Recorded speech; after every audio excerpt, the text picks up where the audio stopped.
Hi friends, ಇವತ್ತು ನಾನು ನಿಮಗೆ ಇಲ್ಲಿ ತುಂಬಾನೇ ಆರೋಗ್ಯಕರವಾಗಿರುವಂತ ಪಾಲಕ್ ಚಿಕನ್ ಗ್ರೇವಿಯನ್ನು ಮಾಡಿ ತೋರಿಸ್ತಾ ಇದ್ದೀನಿ. ಫ್ರೆಂಡ್ಸ್, ಈ ವಿಡಿಯೋನ ನೀವು ಪೂರ್ತಿ ಒಂದ್ಸತಿ ನೋಡಿದ್ರೆ ಸಾಕು, ಖಂಡಿತ ನೀವು ಮನೆಯಲ್ಲಿ ಇವತ್ತೇ ಟ್ರೈ ಮಾಡ್ತೀರಾ. ಇದು ಮಾತ್ರ ಖಂಡಿತ ಫ್ರೆಂಡ್ಸ್, ಅಷ್ಟು ಟೇಸ್ಟಿ ಆಗಿರುವಂತ ಒಂದು ರೆಸಿಪಿಯನ್ನ ಶೇರ್ ಮಾಡ್ತಾ ಇದ್ದೀನಿ. ವಿಡಿಯೋ ನೋಡ್ತಾ ನೋಡ್ತಾ ನಿಮಗೂ ಕೂಡ ಅನಿಸುತ್ತೆ, ಇಲ್ಲ ನಾನು ಇವತ್ತು ಮನೆಯಲ್ಲಿ ಟ್ರೈ ಮಾಡಲೇಬೇಕು ಈ ಗ್ರೇವಿಯನ್ನ ಅಂದ್ಬಿಟ್ಟು. ಅಷ್ಟು ಟೇಸ್ಟಿ ಆಗಿರುವಂತ ಹಾಗೆ ಅಷ್ಟು ಚೆನ್ನಾಗಿರುವಂತ ಒಂದು ರೆಸಿಪಿಯನ್ನ ಶೇರ್ ಮಾಡ್ತಾ ಇದ್ದೀನಿ. ಮೊದಲಿಗೆ ನಾನಿಲ್ಲಿ ಅರ್ಧ ಕೆಜಿ ಆಗುವಷ್ಟು ಚಿಕನ್ ಅನ್ನ ತಗೊಂಡಿದ್ದೀನಿ. 1 ಚಮಚದಷ್ಟು ಧನಿಯಾ ಪೌಡರ್, 1 ಚಮಚದಷ್ಟು ಜೀರಿಗೆ ಪೌಡರ್ ಅನ್ನ ಸೇರಿಸ್ತಾ ಇದ್ದೀನಿ. ನಂತರ ಇದಕ್ಕೆ ಇಲ್ಲಿ 2 ಚಮಚದಷ್ಟು ಚಿಕನ್ ಮಸಾಲವನ್ನ ಸೇರಿಸ್ತಾ ಇದ್ದೀನಿ. 1 ಚಮಚದಷ್ಟು ಶುಂಠಿ ಬೆಳ್ಳುಳ್ಳಿ ಪೇಸ್ಟ್ ಅನ್ನ ಕೂಡ ಇದಕ್ಕೆ ಸೇರಿಸ್ತಾ ಇದ್ದೀನಿ.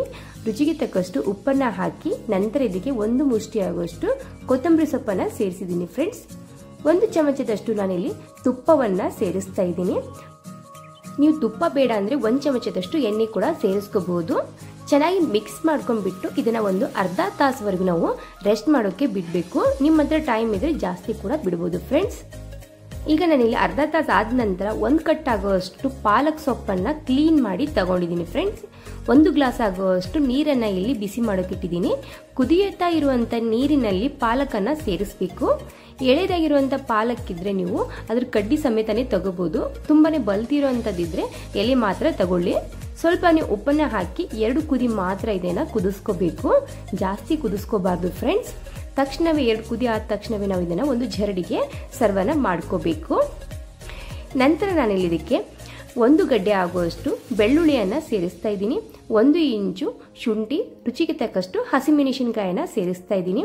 1 ಕಪ್ ಆಗುವಷ್ಟು ಕೊಬ್ಬರಿಯನ್ನ ಇಲ್ಲಿ ಕಟ್ ಮಾಡಿ ಸೇರಿಸ್ತಾ ಇದ್ದೀನಿ. 1 ಮುಷ್ಟಿ ಆಗುವಷ್ಟು ಕೊತ್ತಂಬರಿ ಸೊಪ್ಪನ್ನ ಕೂಡ ಇದಕ್ಕೆ ಸೇರಿಸ್ತಾ ಇದ್ದೀನಿ. ಇದನ್ನ ಈಗ ನಾವು ನುಣ್ಣಗೆ ಪೇಸ್ಟ್ ಅನ್ನಾಗಿ ಮಾಡ್ಕೋಬೇಕು. ನಿಮಗೆ ಕೊಬ್ಬರಿ ಬೇಡಪ್ಪ ಅಂದ್ರೆ ನೀವು ಗೋಡಂಬಿ ಕೂಡ ಇದಕ್ಕೆ ಸೇರಿಸ್ಕೋಬಹುದು.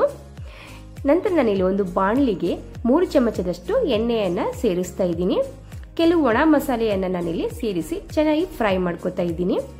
ನೀವು ಸ್ಪೈಸಿ ತಿನ್ನೋರಿದ್ರೆ ಮಸಾಲೆ ಕ್ವಾಂಟಿಟಿಯನ್ನ ಜಾಸ್ತಿ ಮಾಡ್ಕೋಬಹುದು. ನಂತರ ಈರುಳ್ಳಿಯನ್ನ ಹಾಕ್ಬಿಟ್ಟು ಟೊಮೆಟೊ ಹಾಕ್ಬಿಟ್ಟು ಹಸಿ ವಾಸನೆ ಹೋಗುವವರೆಗೂ ನಾವು ಇದನ್ನ ಫ್ರೈ ಮಾಡ್ಕೋಬೇಕು. ಇದು ಕೂಡ ತುಂಬಾ ಇಂಪಾರ್ಟೆಂಟು. ಎಷ್ಟು ಚೆನ್ನಾಗಿ ನಾವು ಈರುಳ್ಳಿ ಮತ್ತು ಟೊಮೆಟೊವನ್ನ ಫ್ರೈ ಮಾಡ್ಕೋತೀವಲ್ಲ, ಅಷ್ಟು ಚೆನ್ನಾಗಿ ಇಲ್ಲಿ ಗ್ರೇವಿ ರೆಡಿ ಆಗುತ್ತೆ. ಮ್ಯಾರಿನೇಟ್ ಮಾಡಿಟ್ಟಿರುವಂತ ಚಿಕನ್ ಅನ್ನ ಇದಕ್ಕೆ ಸೇರಿಸಿ ಇದನ್ನು ಕೂಡ ನಾವು ಚೆನ್ನಾಗಿ ಒಂದು 5 ನಿಮಿಷ ಕಾಲ ಫ್ರೈ ಮಾಡ್ಕೋಬೇಕು. ಫ್ರೆಂಡ್ಸ್, ಈರುಳ್ಳಿ ಟೊಮೆಟೊ ಜೊತೆಗೆ ಚಿಕನ್ ಕೂಡ ನಾವು ಚೆನ್ನಾಗಿ ಎಣ್ಣೆ ರಿಲೀಸ್ ಆಗುವವರೆಗೂ ಫ್ರೈ ಮಾಡ್ಕೋಬೇಕು. ನಾವು ಈರುಳ್ಳಿ ಮತ್ತು ಟೊಮೆಟೊ ಚೆನ್ನಾಗಿ ಇಲ್ಲಿ ಫ್ರೈ ಮಾಡ್ಕೊಳ್ಳಿಲ್ಲ ಅಂದ್ರೆ ಸಿಹಿ ಆಗಿಬಿಡುತ್ತೆ ನಮ್ದು ಚಿಕನ್. ಅದ್ರಗೋಸ್ಕರ ಚೆನ್ನಾಗಿ ಎಣ್ಣೆ ರಿಲೀಸ್ ಆಗುವವರೆಗೂ ಫ್ರೈ ಮಾಡ್ಕೊಳ್ಳಿ. ಚಿಕನ್ ಒಂದು 50% ಹತ್ರ ಕುಕ್ ಆಗಬೇಕು, ಆ ರೀತಿಯಾಗಿ.